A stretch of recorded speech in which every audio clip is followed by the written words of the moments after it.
Good So afternoon. my question is programming simulation on various disaster situation, and our solution is related to this. So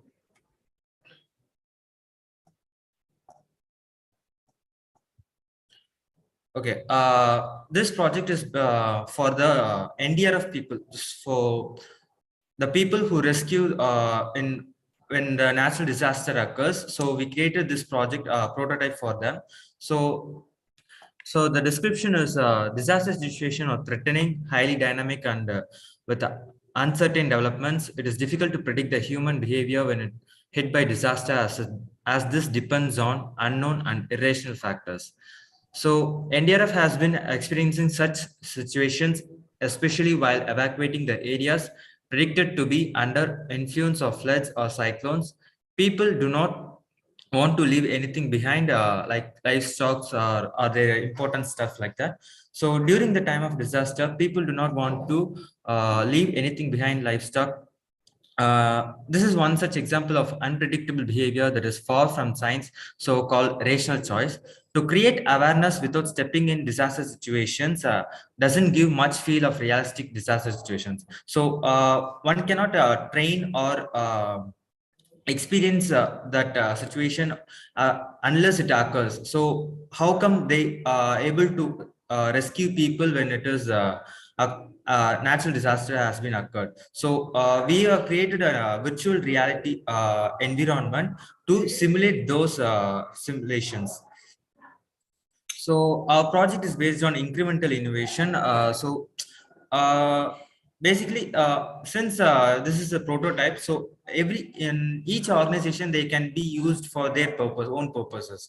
So since like we have created this project for NDRF people, so this is for this prototype is for post earthquake building earthquake scene. And for this the Indian people has to rescue the person who has been uh, in the building, and then the technology we have used is VR device, virtual reality, and and for the creation of that environment we used Unity software, and for the buildings and effects like that we have used Blender software to create the building and objects and other things. And the cost estimation of the project is around 40,000. So it's based on only for the VR device. And uh, apart from this, this prototype can also be modified according, like I said, according to them. So one can, so this prototype can also be used for the organization who want to train the people in case of fire in the building, and in case of cyclones and earthquake, tsunami, like that. So this is a prototype images that we have created. So in that this is a scenario where ammonia gas leakage from accident truck. So this is the accidental truck. So this person will be the NDRF person who will be rescuing and analyzing that area. And then social impact. So we are training has the potential to give significant social impact in various ways. So improved accessibility. So VR training can make learning more accessible to people who face challenges with traditional training methods. So, for example, people with disabilities and those in remote areas may have this difficulty accessing in-person training. So they can participate in VR training from anywhere. So, and enhance safety. So VR training can provide a safe environment for people to practice high risk or dangerous situation without putting themselves or others in harm way, and increase diversity and inclusion. And this can help overcome biases and discrimination, providing a standardized experience for all learners. And cost effective. So traditional method could more manpower and equipments like that. So in VR training, it can be cost effective than traditional methods, as it is delivered remotely, eliminating need of travel and accommodation expenses. And if you want, I would like to show some videos of my prototypes, sir. Sure. Okay. So this is the thing that I have told, post earthquake building scenario.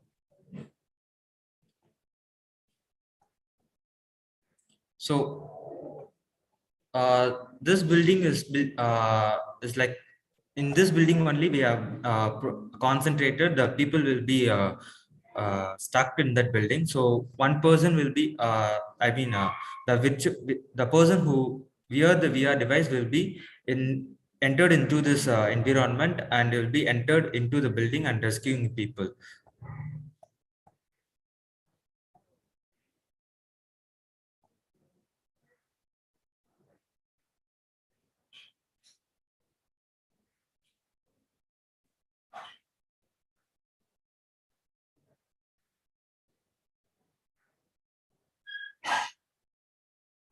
So that's it, sir.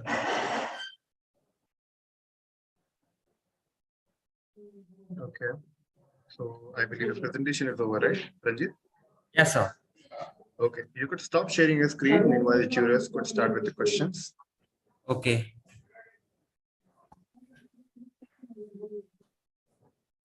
Jurors, you will go ahead with the questions.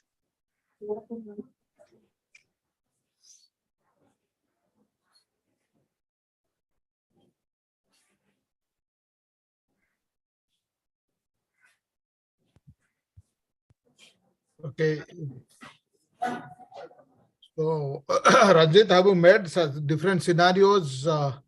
What are the scenarios you have simulator? Simulator is good and cost effective, there's no doubt. But Yes, you have sir. to create all the scenarios. For this prototype, we have only created one scenario, sir. That is a post-earthquake building. But what you are showing didn't show us any training. What is to be done? Yeah, in future, it can be done, sir. So we have created only for this post-earthquake scenario, sir. In future, it can be used for many for applications, sir. Okay.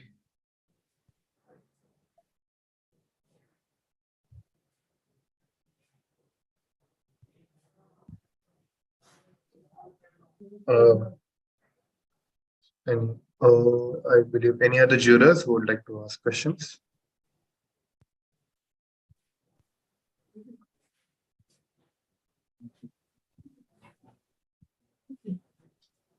Mr. Kalur, Mr. Amrityunjay, Mr. Kaura. Yeah, I wanted to know, Ranjit. So you are trying to create a simulator, okay? Yes, and sir. this is to be used by the disaster management people, so who are primarily doing the disaster management. Yeah. Okay. But see, my this is my view. Okay. See what happens. Assuming a building pre-disaster is different and post-disaster is different. Okay. Correct. So pre-disaster simulation is much easier because you know the building architecture and everything. You can create a simulator and on your VR and know.